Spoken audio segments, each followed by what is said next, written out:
Join us on this off-the-beaten-path walking tour of London, where we'll discover the city's hidden treasures and experience the true soul of this amazing metropolis.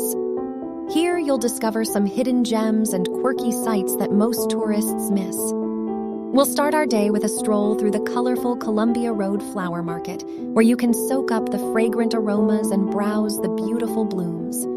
From there, we'll make our way to Brick Lane, known for its street art, vintage shops, and delicious food stalls.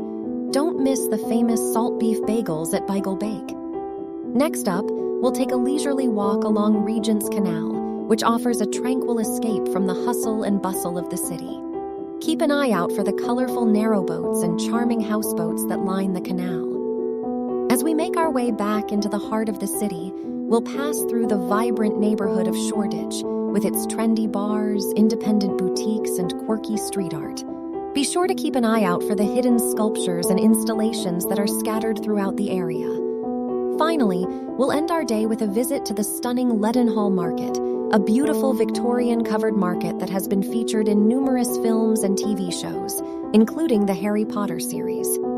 Grab a drink at one of the market's many pubs and soak up the historic atmosphere before saying goodbye to this wonderful city.